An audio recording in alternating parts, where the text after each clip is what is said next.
بسم اللہ الرحمن الرحیم رب اشرح لی صدری ویسر لی امری واحلل عقدۃ من لسانی یفقہوا قولی رضیت باللہ ربا وبالاسلام دینا وبمحمد صلی اللہ علیہ وسلم نبیا ورسولا اللہ اکبر اللہ اکبر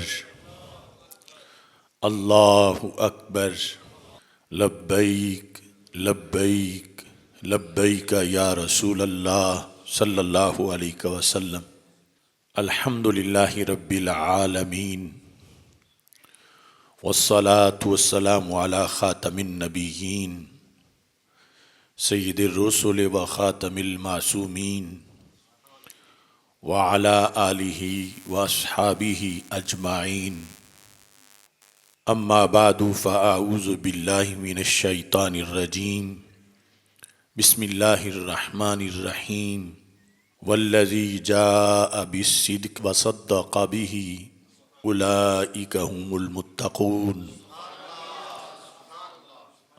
صدق اللہ العظیم وصدق رسولہ النبی الکریم الامین ان اللہ وملائکتہ یصلون علی النبی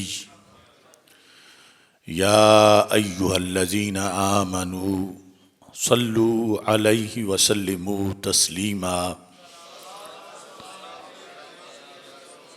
الصلاة والسلام علیک یا سیدی یا رسول اللہ وعلی آلک واصحابک یا سیدی یا حبیب اللہ الصلاة والسلام علیک یا سیدی یا خاتم النبیین وعلی آلک واصحابک یا سیدی یا خاتم المعصومین مولاي صل وسلم دائما ابدا علی حبیبک خیر الخلق کلہم منزہ عن شریک فی محاسنہ فجوہر الحسن فیہ غیر منقسم محمد تاج رسل اللہ قاطبۃ محمد صادق الاقوال والکلم محمد ذکرہ روح لانفسنا محمد شکرہ فرد علی الامم رب صل وسلم دائما ابدا علی حبیبک خیر الخلق کلہم خدایا بحق بنی فاطمہ کہ برقول ایماں کنی خاتمہ اگر دعوتم رد کنی ور قبول منو دستو دامان آل رسول صلی اللہ علیہ وسلم مسلم ہے زمانے میں وفا صدیق اکبر کی مسلم ہے زمانے میں وفا صدیق اکبر کی رضائے مصطفیٰ ہی ہے رضا صدیق اکبر کی وہی اتقیٰ وہی اوفا وہی اعدل وہی افضل اتقیٰ ہے سب سے زیادہ پرہیزگار اوفا ہے سب سے زیادہ باوفا اعدل ہے سب سے زیادہ عادل اور افضل ہے سب سے زیادہ فضیلت والا نبیوں کے بعد وہی اتقیٰ وہی اوفا وہی اعدل وہی افضل ہے کیسی منفرد ہر ادا صدیق اکبر کی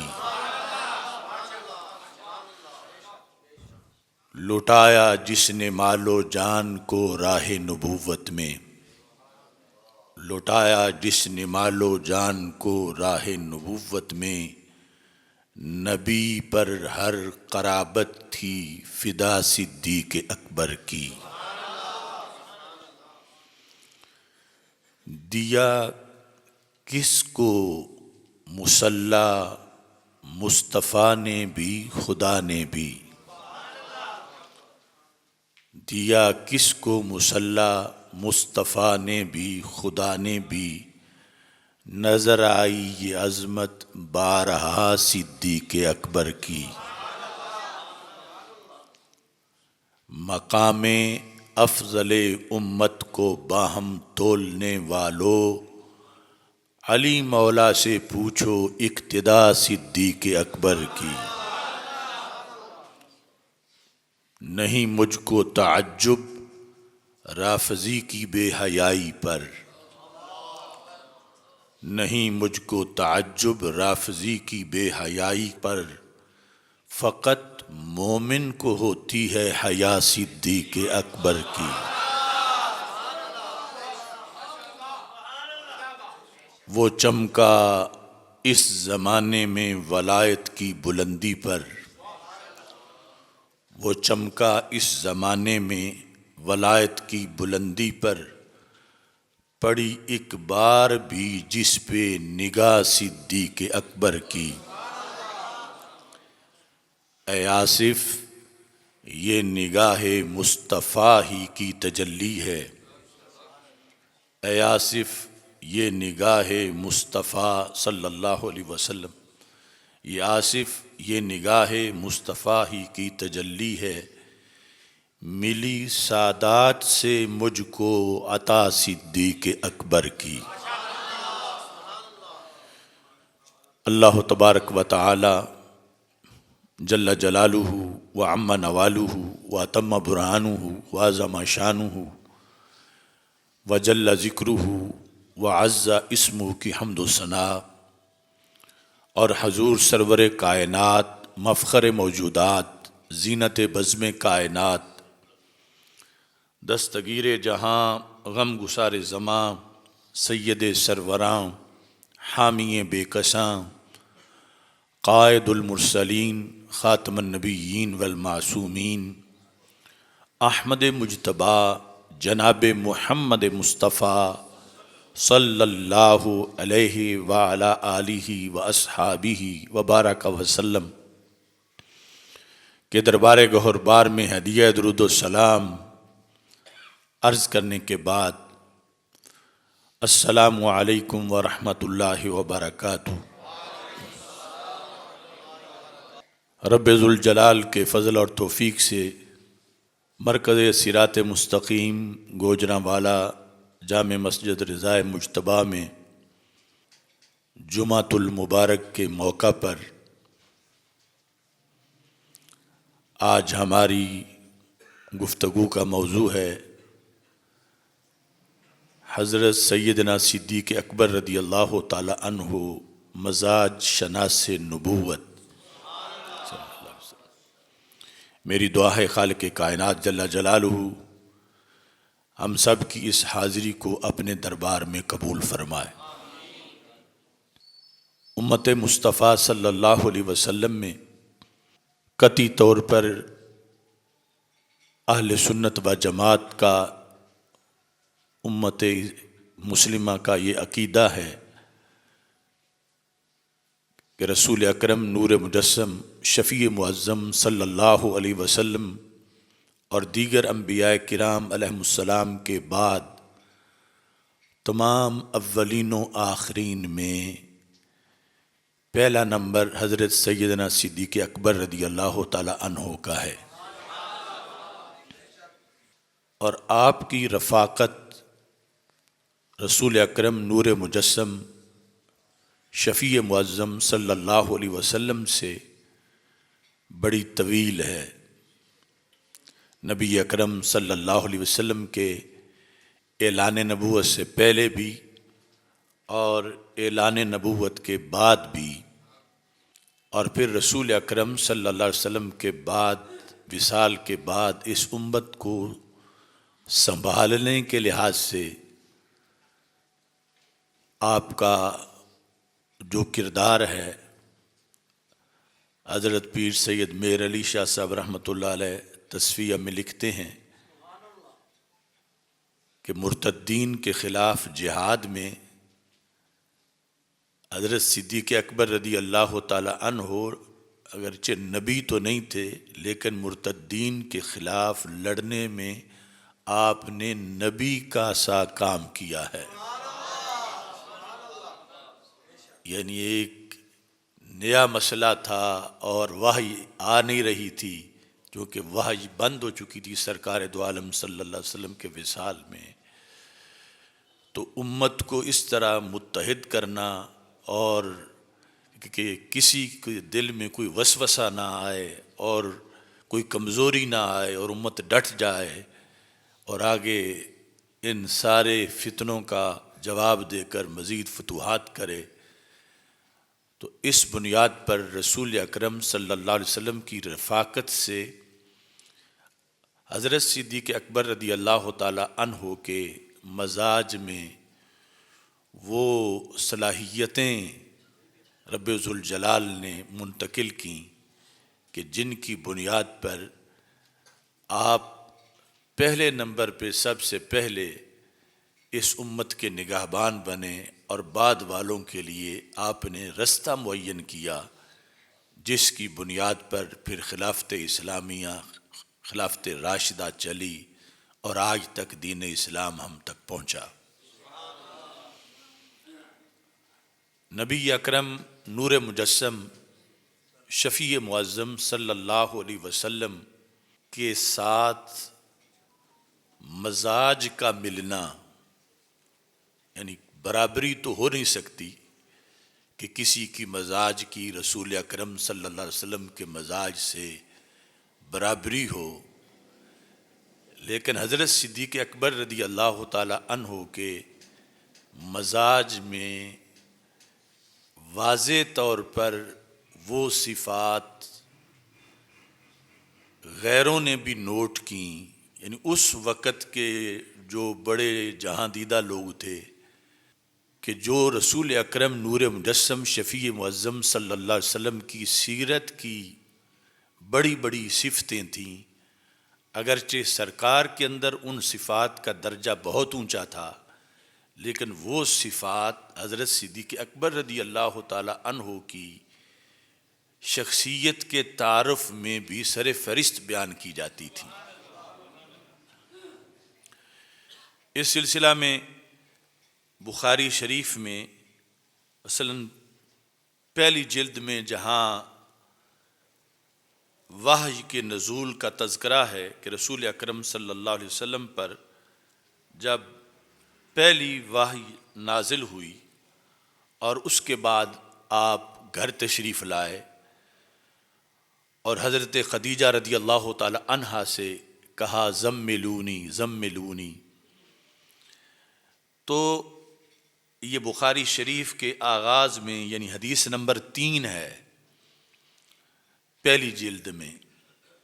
تو حضرت خدیجہ نے جواب میں یہ کہا کلا واللہ ما یخزیک اللہ ابدا، کہ اے عظیم ہستی رب ذوالجلال کبھی بھی آپ کو پریشان نہیں ہونے دے گا، کیونکہ آپ کے اندر یہ 5 صفتیں موجود ہیں. یعنی سرکار کی تو ہزاروں صفات ہیں، لیکن اس وقت جو حضرت خدیجہ نے جب ابھی اعلان نبوت کے بعد یہ پہلی گفتگو ہو رہی تھی تو حضرت خدیجہ رضی اللہ تعالی عنہا نے 5 صفتیں بیان کیں. پہلی یہ انکا لتصل الرحم، کہ محبوب آپ صلہ رحمی فرماتے ہو. دوسری وتحمل الکل، آپ لوگوں کے بوجھ اٹھاتے ہو، یعنی آپ مشکل کشائی کرتے ہو، حاجت روائی کرتے ہو. تیسری وتکسب المعدوم، جس کا کوئی کمانے والا نہ ہو آپ اس کو کما کے دیتے ہو. چوتھی وتقری الضیف، آپ مہمان نوازی کرتے ہو.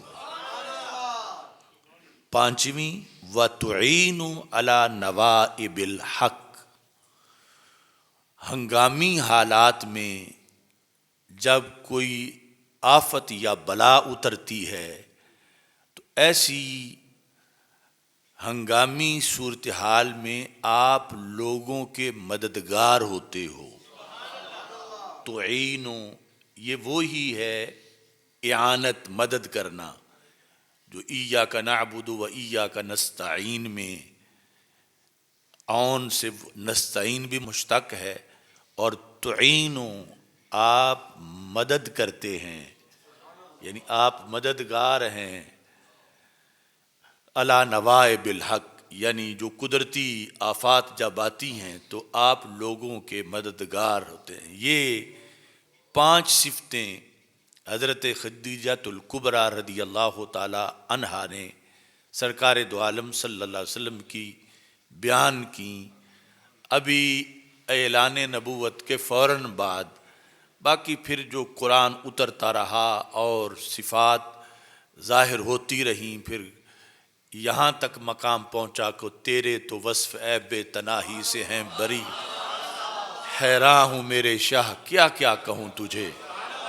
کہ یا رسول اللہ صلی اللہ علیہ وسلم، آپ کی تو اتنے اوصاف ہیں کہ گننے سے ختم ہی نہیں ہوتے. یعنی عیب تناہی کہ کسی کے وصف گنتے گنتے گنتے لاکھوں کروڑوں تک پہنچ کے پھر بھی اگر ختم ہو جائیں تو یہ بھی ایک عیب ہے، لیکن محبوب آپ اس عیب سے بھی پاک ہیں کہ تیرے تو وصف عیب تناہی سے ہیں بری، حیراں ہوں میرے شاہ کیا کیا کہوں تجھے. تو یہ پہلی نعت تھی اس مقام پر جو حضرت خدیجہ پیش کر رہی تھیں، یعنی جس میں آپ نے رسول پاک صلی اللہ علیہ وسلم کی 5 صفات کو پیش کیا. اس کے بعد بخاری شریف کے اندر ہی دوسرے مقام پر حضرت سیدنا صدیق اکبر رضی اللہ تعالی عنہ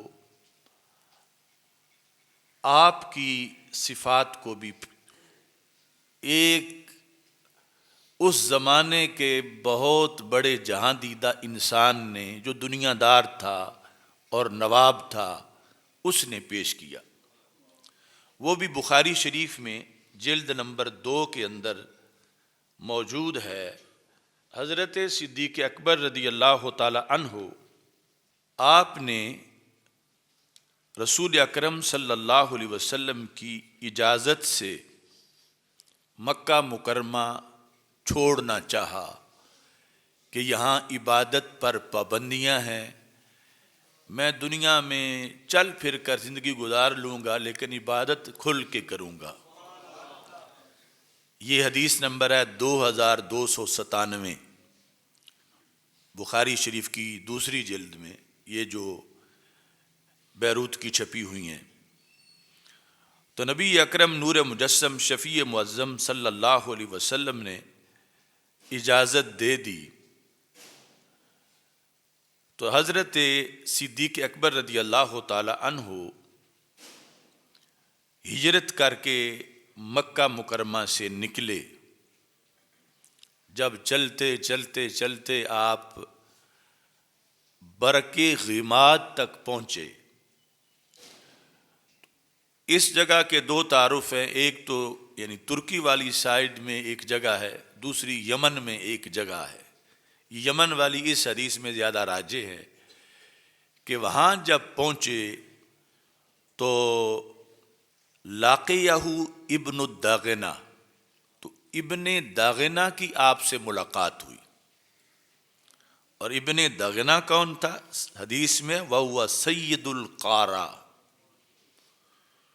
وہ ان پورے علاقوں کا سردار تھا.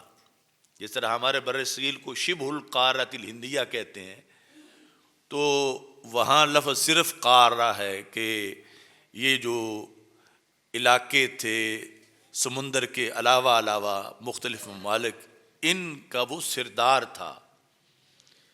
تو اس کے مکہ مکرمہ کے سرداروں سے بھی رابطے تھے اور مکہ مکرمہ کے حالات سے بھی واقف تھا. تو اب یہ سب بخاری شریف میں ہے.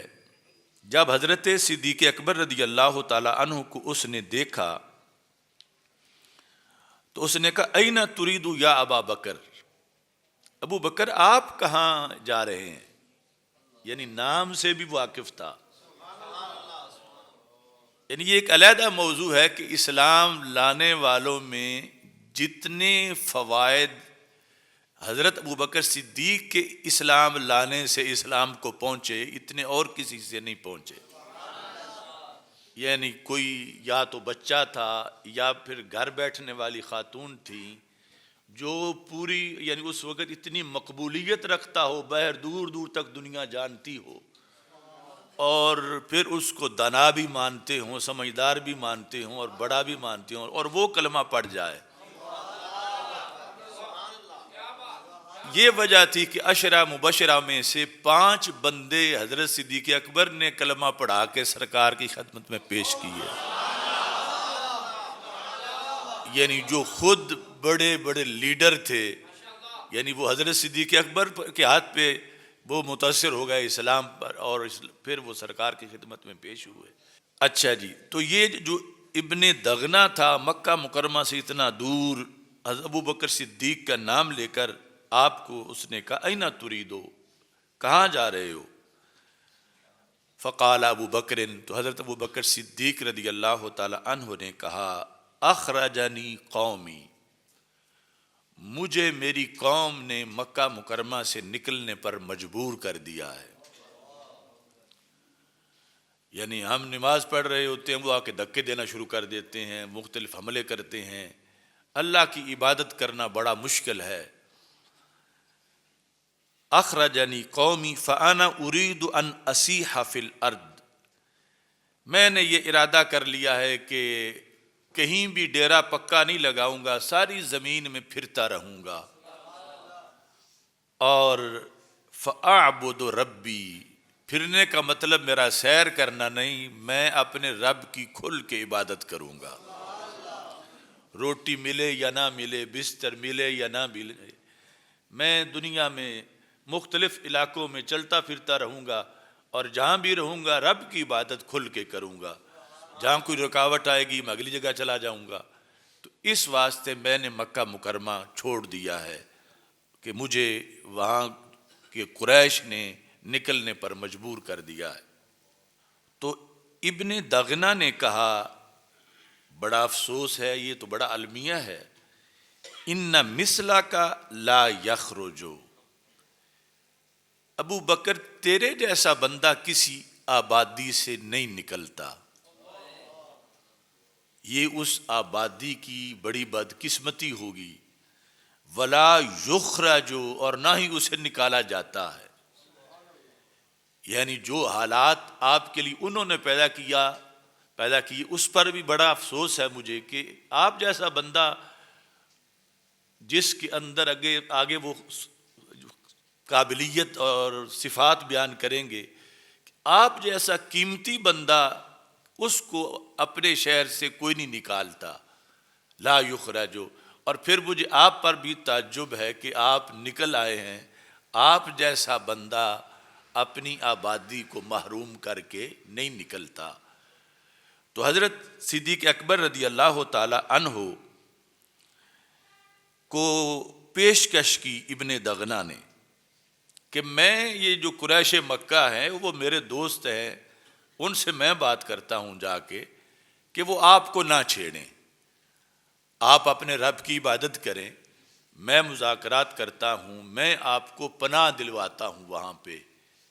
تو ابن دغنہ اپنے تعلقات کی بنیاد پر، اگرچہ وہ مسلمان نہیں تھا لیکن ایک دنیا داری کے طور پر کہ ابو بکر جیسا بندہ نہیں نکلنا چاہیے، تو وہ حضرت صدیق اکبر رضی اللہ تعالی عنہ کو لے کر فراجہ مع ابی بکر فطاف فی اشراف کفار قریش، وہ واپس آیا اور حضرت ابو بکر صدیق رضی اللہ تعالیٰ عنہ کو کہا کہ آپ اپنے گھر بیٹھیں، ایک مرتبہ میں علیحدہ ان سارے سرداروں سے ملاقات کر لوں.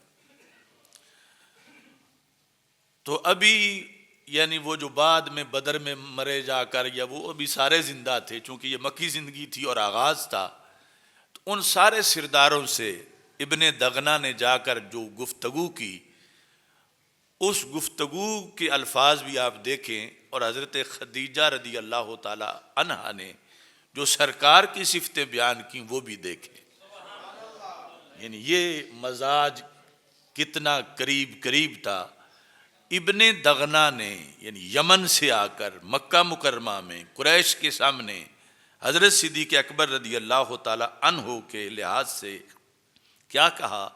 فقال لهم، ابن دغنا نے قریش کو کہا، ان ابا بکر لا یخرج مثلہ ولا یخرج، ابو بکر جیسے بندے کو اپنے شہر سے نہیں نکالا جاتا.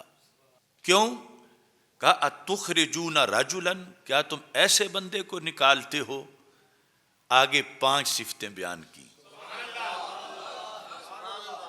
کیسا بندہ؟ کہنے لگے یکسب المعدوم، جو ناداروں کو کما کے دیتا ہو. نمبر 2 ویاسل الرحم، جو صلہ رحمی کرتا ہو. نمبر 3 ویحمل الکلہ، جو لوگوں کے بوجھ اٹھاتا ہو. نمبر 4 ویقری الضیف، جو مہمان نوازی کرتا ہو.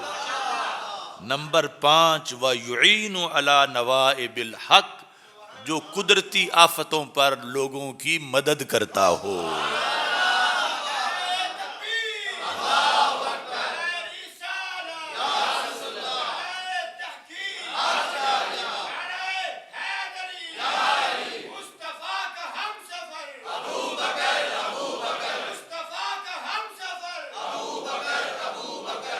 یعنی یہ دونوں چیزیں، یعنی قرآن کے بعد صحیح ترین کتاب بخاری شریف میں، ایک طرف حضرت خدیجہ رضی اللہ تعالی عنہا سرکار دو عالم صلی اللہ علیہ وسلم کی، جب وہ حرا سے وحی کے اترنے کے بعد گھر آئے اور زملونی فرما رہے تھے، تو یہ 5 صفتیں انہوں نے سرکار کی بیان کی.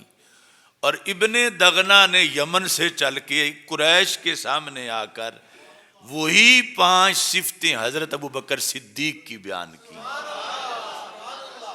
یہ ہم فرق ضرور کریں گے کہ سرکار میں اعلیٰ درجے کی تھیں یقیناً، مگر وہی 5 حضرت صدیق اکبر رضی اللہ تعالی عنہ کی یعنی یمن تک کے لوگوں تک پھیلی ہوئی تھیں. اور پھر قریش مکہ کو انہوں نے سمجھایا کہ اتنا قیمتی بندہ کہ جو معاشرے میں ہو تو معاشرے کے لیے بڑا مفید ہے، کہ مدد کرتا ہے اور سماجی خدمت اور یہ ساری چیزیں، یعنی ان کو سامنے رکھ اس نے کہا یہ تو بڑے مفید ہیں، اور ان کو یہاں سے تم نکال دو گے یہ تمہاری بدقسمتی ہے، لہٰذا ان کو یہاں پہ رہنے دو. یہ اب ابن دغنا نے قریش مکہ سے مذاکرات کیے اور ان کو قائل کیا. جب بات ان کے ساتھ ہو گئی تو انہوں نے کہا ٹھیک ہے لیکن کچھ شرائط ہیں، ابو بکر یہاں سے نہ جائے، ادھر ہی رہیں، لیکن مر ابا بکر فلیعبد ربہ فی دارہ. آگے ضمناً یہ حصہ میں بیان کر رہا ہوں کہ انہوں نے ابن دغنا کو کہا کہ ابو بکر کو کہو کہ گھر میں عبادت کرتا رہے، اللہ کی، اپنے رب کی عبادت گھر میں کرے. یعنی اعلانیہ عبادت ہم برداشت نہیں کریں گے. دیکھو آج مکہ مکرمہ یہاں دن رات لاکھوں لوگ اللہ کی عبادت کر رہے ہیں. کبھی وہ ٹھیکیدار بنے ہوئے تھے کہ عبادت کا لائسنس صرف گھر کا ہے، باہر گلی میں یا آ کے مسجد حرام میں ادھر نہیں کر سکتے. گھر میں فلیعبد ربہ، اپنے رب کی عبادت جو ہے وہ گھر میں کرے. ولا یستعلن بالصلاۃ، اور اعلانیہ نماز نہ پڑھے. ولل قراء فی غیر دارہ، اپنے گھر کے علاوہ کسی جگہ قرآن نہ پڑھے. اب آپ نوٹ کرو کہ جن چیزوں کو آج ہم معمولی سمجھتے ہیں، دشمنوں کے ہاں یہ کتنی بڑی چیزیں ہیں کہ ہر جگہ قرآن کی تلاوت ہو تو یہ ان سے برداشت نہیں ہوتی. اور نماز اعلانیہ ہو تو یہ برداشت نہیں ہوتی. تو ہمیں پھر سوچنا چاہیے کہ کتنی آزادی ملی ہوئی ہے اور ہم اس آزادی سے پورا فائدہ نہیں اٹھا رہے. یعنی یہ ابتدائی اسلام ہے کہ ابو بکر صدیق رضی اللہ تعالی عنہ جیسے بندے کو وہ کہتے ہیں اعلانیہ نماز نہیں پڑھ سکتے، گھر میں پڑھ لیں اور گھر میں تلاوت بھی کر لیں. یہ شرطیں لگائیں. اور وَلْيَقْرَأْ فَلْيُصَلِّ وَلْيَقْرَأْ مَا شَاءَ وَلَا يُؤْذِينَ بِذَلِكَ، گھر جو کرتا رہے لیکن ہمیں تکلیف نہ دے. یعنی ہمیں قرآن پڑھنے سے تکلیف ہوتی ہے، ان کے قرآن پڑھنے سے ہمیں تکلیف نہ دے. وَلَا يَسْتَعْلِنُ بِهِ، یہ کیوں ساری پابندیاں لگا رہے تھے؟ کہنے لگے فَإِنَّا قَدْ خَشِينَا أَن يَفْتَنَ أَبْنَاءَنَا وَنِسَاءَنَا، ہمیں یہ ڈر ہے کہ ابو بکر قرآن پڑھیں گے تو ہماری عورتیں کلمہ پڑھ جائیں گی اور ہمارے بچے بھی کلمہ پڑھ جائیں گے. یہ ڈر ہے کفر کو. خشینا ان یفتنا ابنانا و نساءنا، کہ ہماری عورتوں کو بچوں کو فتنے میں نہ ڈالے. یعنی یہ فتنہ ہے ان کے نزدیک اگر کلمہ پڑھ جائیں گے کہ انہوں نے متاثر ہو جانا ہے تو ہم نے پیچھے گھر اکیلے ہی رہ جانا ہے. تو یہ سب کچھ کریں مگر اپنے گھر کے اندر کریں، باہر آواز نہ آئے. شرطیں انہوں نے لگا دیں. اور ابن دغنا پھر واپس چلا گیا معاہدہ کرا کے. وہ جو کچھ انہوں نے شرطیں لگائیں وہ ابن دغنا نے حضرت ابو بکر صدیق رضی اللہ تعالی عنہ کے سامنے بیان کر دی، مگر آپ نے اقرار نہیں کیا کہ میں ان کی پابندی کروں گا. تو وہ چلا گیا. حضرت ابو بکر صدیق رضی اللہ تعالی عنہ نے کچھ دن تو گھر ہی نماز پڑھی، لیکن پھر یہ جنون اور عشق اس نے جوش مارا. تو یہ بھی بڑی تاریخی بات ہے کہ مسجد حرام اور مسجد اقصی وہ تو پہلی مسجدیں ہیں. اسلام میں سب سے پہلے جس بندے نے مسجد بنائی مکہ مکرمہ میں وہ ابو بکر صدیق رضی اللہ تعالیٰ عنہ. یعنی مدینہ منورہ تو اسلام پہنچا ہی بعد میں. مسجد قباء ہو یا مسجد نبوی ہو، روئے زمین پر مکہ مکرمہ میں جہاں سے اسلام چلا، جس ہستی نے پہلی مسجد بنائی، یعنی مسجد حرام تو ویسے پہلے کی تھی کعبۃ اللہ، اس ہستی کا نام ابو بکر صدیق رضی اللہ تعالیٰ عنہ ہے. قریش نے پابندی لگائی تھی گھر پڑھنی ہے، آپ نے اپنے گھر کے ساتھ جو فارغ جگہ پڑی تھی وہاں مسجد بنا لی. تو حدیث شریف میں ہے کہ ثم بدا لابی بکر فابتنا مسجدا، آپ کو یہ خیال آیا اور پھر پکا ارادہ کر لیا اور پھر عملاً اس کو عملی جامہ پہنایا کہ گھر کے ساتھ جو فارغ جگہ تھی جہاں رستہ بھی ساتھ تھا تو وہاں آپ نے مسجد بنائی. یہ اسلام کی پہلی مسجد ہے مکہ مکرمہ میں، یعنی پورے روئے زمین پر، چونکہ مدینہ منورہ والی تو ساری بعد میں بنی. اور یہ بنانے والے وہی ہیں جن کو مصلی پہلے نمبر پر دیا گیا تھا کہ شروع سے مسجد کے ساتھ ریلیٹڈ اس انداز میں تھے. جب آپ نے مسجد بے فنائے دار ہی، اپنے گھر کے ساتھ جو خالی جگہ تھی، وبارزہ، اور وہاں ظاہر ہو گئے. مطلب یہ ہے کہ نمازیں گھر نہیں پڑھتے تھے، اس مسجد میں پڑھتے تھے. فکان یصلی فیہ، اس مسجد میں صرف برائے نام مسجد نہیں بنائی، نماز بھی اس میں پڑھتے تھے. اور پھر ویقرأ القرآن، اور وہاں قرآن کی تلاوت کرتے تھے. یعنی وہی ہوا جس کا قریش کو ڈر تھا. اور جب آپ پڑھتے تھے فَيَتَقَصَّفُ عَلَيْهِ نِسَاءُ الْمُشْرِكِينَ، مشرکین کی عورتوں کا جھمگٹا لگ جاتا تھا. یتقصف کا معنی ہے کہ بھیڑ لگ جاتی تھی، یعنی عورتیں اکٹھی ہو جاتی تھی. اور یہ قرآن پڑھنا کوئی صرف نماز جہری والا وہ نہیں تھا، دن رات بیٹھے وہاں قرآن پڑھتے رہتے تھے. اور وہ سارا رش لگ جاتا تھا، چونکہ ساتھ ہی گلی تھی، کھلی جگہ میں مسجد تھی، اور قریش کی عورتیں اکٹھی ہو جاتی تھیں. وَأَبْنَاؤُهُمْ، اور ان کے بچے بھی. اور یہ دو شعبے متاثر ہو جائیں تو پھر پیچھے بچتا ہی کچھ نہیں. عورتیں اور بچے سارے جو ہیں وہ حضرت صدیق اکبر رضی اللہ تعالی عنہ کی تلاوت کے گرویدہ ہو گئے. یا جبون، وہ بہت پسند کرتے تھے. وَيَنْظُرُونَ إِلَيْهِ، صرف کانوں کا ہی لطف نہیں لیتے تھے، صدیق اکبر کے دیدار کا بھی لطف لیتے تھے. وَكَانُوا وَيَنْظُرُونَ إِلَيْهِ، ان کی طرف دیکھتے تھے، دیدار کرتے تھے. کیوں کہ ان کی آنکھوں سے مسلسل آنسو جاری رہتے تھے قرآن پڑھتے ہوئے. آگے حدیث شریف میں راوی کہتے ہیں کہ وَكَانَ أَبُو بَكْرٍ رَجُلًا بَكَّاءً، کشک والا کاف ہے، بکا مبالغہ کا صیغہ ہے کہ قرآن پڑھتے وقت بہت زیادہ رونا. ابو بکر قرآن کی تلاوت کے وقت بہت زیادہ رونے والے تھے اللہ کے خوف سے. لا یملک دمعہ، دمع کہتے ہیں آنسو کو، اپنے آنسوؤں پر کنٹرول نہیں کر سکتے تھے کہ آنسو روک لیں. قرآن پڑھتے ہوئے اپنے آنسوؤں پر کنٹرول نہیں کر سکتے تھے.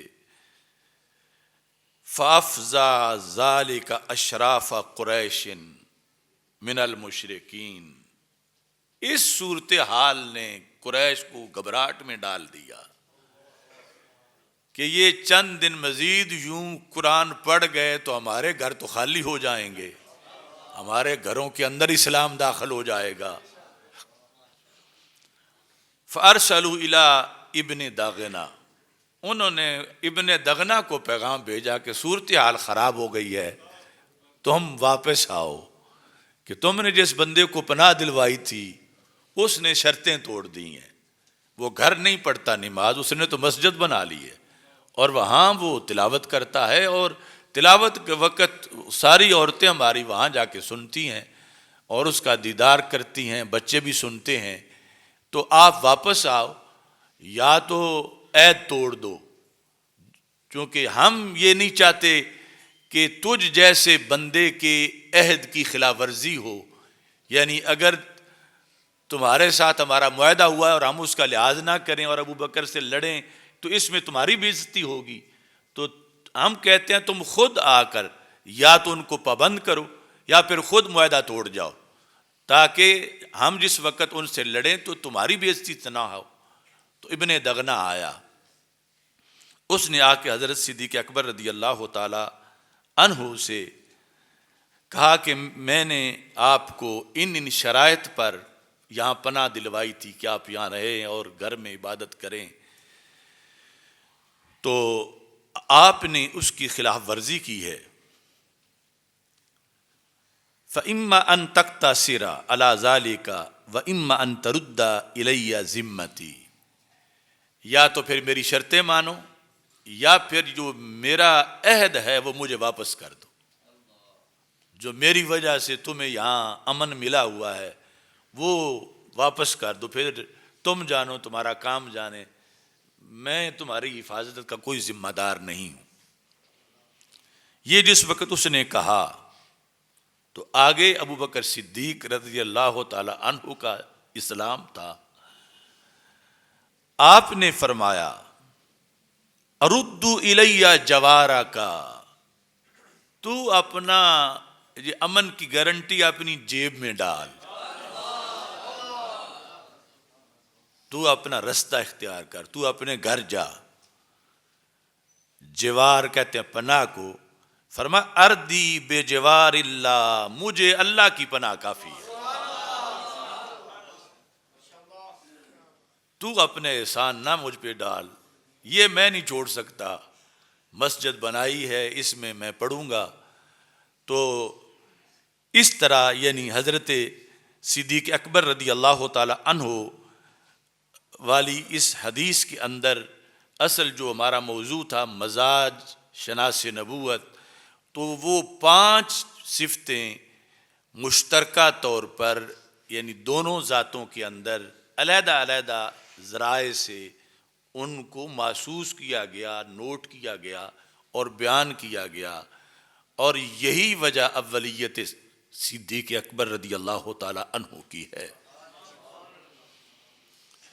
اس لیے اقبال کہتا ہے نا، جب حضرت عمر رضی اللہ تعالی عنہ گھر کا آدھا مال لے آئے، اعلان ہوا تھا اسلام کے لیے مال پیش کرنے کا، تو جب آدھا لے آئے تو فکری طور پر یعنی اقبال جو ہے وہ کیمرہ لگا کے بیٹھا ہوا ہے ادھر دربار میں، تو اقبال کہتا ہے اتنے میں وہ رفیق نبوت بھی آ گیا۔ یعنی حضرت صدیق اکبر کا آنا کہ جب حضرت عمر آدھا لا چکے تھے تو اتنے میں وہ رفیق نبوت بھی آ گیا جس سے بنائے عشق و محبت ہے استوار۔ یعنی عشق کی بنیاد کی فاؤنڈیشن اس سے ہے، پوری امت نے جو قیامت تک عشق کرنا ہے۔ اتنے میں وہ رفیق نبوت بھی آ گیا جس سے بنائے عشق و محبت ہے استوار، لے آیا اپنے ساتھ وہ مرد وفا سرشت، ہر چیز جس کا چشم جہاں میں ہو اعتبار۔ سارا مال ہی اپنا اٹھا کے لے آئے، بولے حضور چاہیے فکر عیال بھی، کہ ابو بکر سارا کیوں لے آئے ہو؟ کہہ رہے ہو اب قیت لہم اللہ ورسولہ، گھر اللہ اور رسول کو چھوڑ آیا ہوں۔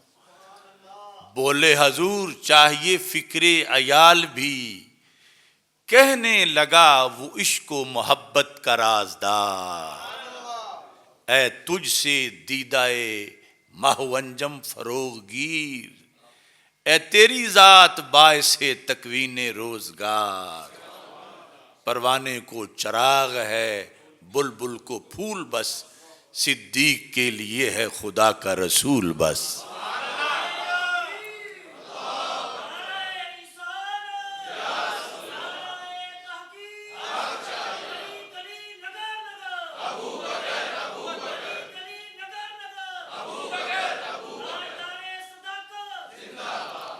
یعنی یہ قومی شاعر کا نظریہ ہے، اے تجھ سے دیدائے ماہ و انجم فروغ گیر، کہ محبوب آپ کے نور سے یہ چاند ستارے چمکتے ہیں، اے تیری ذات باعث تکوین روزگار، کہ آپ کی ذات کے سبب سے ساری کائنات بنی ہے، تو جو کچھ میرے پاس ہے یا میں ہوں یہ ہے ہی آپ کا، یعنی کائنات میں ہر چیز بنی ہی آپ کے لیے ہے۔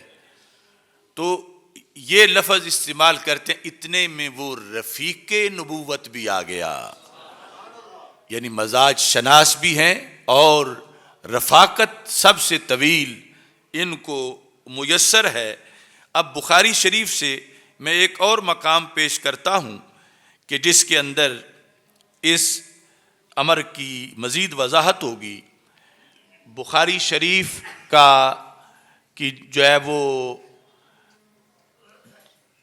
جلد نمبر 1 اور حدیث نمبر 466، اس میں رسول اکرم صلی اللہ علیہ وسلم کا ایک خطبہ موجود ہے، اور حضرت ابو سعید خدری رضی اللہ تعالیٰ عنہ اس کے راوی ہیں، اور سمجھ کے لحاظ سے یعنی حدیث فہمی کے لیے یہ ضروری ہے کہ راویوں کی عمروں کا اور سارا پتہ ہو۔ تو جو چھوٹی عمر کے صحابہ تھے ان میں سے حضرت ابو سعید خدری بھی ہیں، یعنی جو اس وقت چھوٹے تھے پھر بعد میں بڑے ہوئے اور وہ پہلی سنی ہوئی حدیثیں روایت کرتے رہے۔ تو حضرت ابو سعید خدری رضی اللہ تعالیٰ عنہ کہتے ہیں کہ رسول اکرم صلی اللہ علیہ وسلم نے خطبہ دیا، خاطب النبی صلی اللہ علیہ وسلم، نبی اکرم صلی اللہ علیہ وسلم نے خطبہ دیا اور خطبے کے اندر ایک خبر دی۔ خبر کیا تھی؟ ان اللہ خیر عبدا بین الدنیا و بین ما عندہ، بے شک اللہ نے ایک بندے کو اختیار دے دیا ہے دو چیزوں میں، جو چاہو پسند کر لو۔ وہ دو چیزیں کیا ہیں؟ بین الدنیا، کہ ہمیشہ دنیا میں رہو، و بین ما عندہ، اور اللہ کے پاس چلے جاؤ، اللہ کے پاس جو انعامات ہیں، نوازشات ہیں، وہ لے لو۔ یہ آپ کی مرضی ہے۔ اللہ نے ایک بندے کو اختیار دے دیا ہے ان دو چیزوں کے درمیان۔ تو پھر فرمایا فاختار ما عند اللہ، اس بندے نے جو اللہ کے پاس انعامات ہیں انہیں پسند کر لیا ہے۔ فبکا ابو بکر، یہ تقریر سن کے حضرت ابو بکر صدیق رضی اللہ تعالیٰ عنہ رو پڑے۔ فقلت فی نفسی، حضرت ابو سعید خدری رضی اللہ تعالیٰ عنہ جو ابھی بچے تھے کہتے میں نے اپنے دل میں کہا، یہ پھر بعد میں اپنی عمر میں بیان کرتے تھے، اس وقت میں نے اپنے دل میں کہا جب سرکار صلی اللہ علیہ وسلم نے ایک بندے کا ذکر کیا کہ ایک بندے کو اللہ نے اختیار دیا اور اس بندے نے پھر یہ پسند کر لیا، تو میں نے، ابو بکر صدیق رو پڑے، تو میں نے اپنے دل میں یہ کہا ما یبکی ھذا الشیخ، اس شیخ کو کیا چیز رلا رہی ہے؟ چونکہ حضرت ابو بکر صدیق کو شیخ الاسلام کہا جاتا ہے، تو اس شیخ کو، اس بزرگ ہستی کو کیا چیز رلا رہی ہے؟ رونے والی تو کوئی بات ہوئی نہیں، اور انہوں نے رونا شروع کر دیا ہے۔ یعنی باقی اور کسی کو نوٹ نہیں کیا کہ ایسی کیفیت کسی کی ہو، ابو بکر صدیق سارے مجمع میں سے وہ رو پڑے یہ جملے سن کے رسول اکرم صلی اللہ علیہ وسلم کے۔ تو کہتے ہیں میں نے کہا رونے والی کوئی بات نہیں، ان یکن اللہ خیر عبدا بین الدنیا و بین ما عندہ فاختار ما عند اللہ، اگر کسی بندے نے جو اس کو اختیار دیا گیا تو اس نے جو اللہ کے ہاں اسے پسند کر لیا، تو اس میں رونے والی بات کیا ہے؟ میں یہ کہہ رہا تھا۔ کہتے ہیں کہ جب کچھ دنوں کے بعد سرکار دو عالم صلی اللہ علیہ وسلم کا وصال ہو گیا تو پھر مجھے وہ تقریر یاد آئی اور ابو بکر صدیق کا رونا یاد آیا کہ وہ جو عبد تھا، ان اللہ خیر عبدا، سرکار نے اپنا نام نہیں لیا، بندے کا ذکر کیا کہ جاننے والے جان جائیں گے۔ کہتے ہیں کہ فکان رسول اللہ صلی اللہ علیہ وسلم هو العبد، وہ جنہیں اللہ نے اختیار دیا تھا جس عبد کو کہ چاہو تو ہمیشہ دنیا میں رہو اور چاہو تو اللہ کے پاس انعامات میں آ جاؤ، اس بندے سے مراد تو سرکار کی ذات تھی، اور سرکار اپنا نام لے نہیں رہے تھے اور عبد کے ذریعے گفتگو فرما رہے تھے۔ کہتے ہیں وَكَانَ ابو بکر اعلمنا، کہ ابو بکر سمجھ گئے سارے مجمع میں سے۔ کیوں؟ کان ابو بکر اعلمنا، اعلم یہ بھی سپرلیٹو ڈگری ہے، زیادہ علم والے، کہ سرکار کی تقریر کو سن کر مطلب تک پہنچنے میں سب سے تیز تھے۔ اور کان ابو بکر اعلمنا، ہم یہی سمجھتے رہے کہ کسی اور بندے کی بات ہو رہی ہے، تو سرکار تو اپنی بات بتا رہے تھے کہ مجھے یہ اختیار دیا گیا ہے اور یہ ہر کسی کو نہیں ملتا، فرشتہ آ کے دبوچ لیتا ہے، لیکن یہاں شان رسالت اور مقام محبوبیت ہے، مجھے اللہ کی طرف سے اختیار دیا گیا ہے اور میں نے اللہ کے ہاں جانے کو پسند کر لیا ہے۔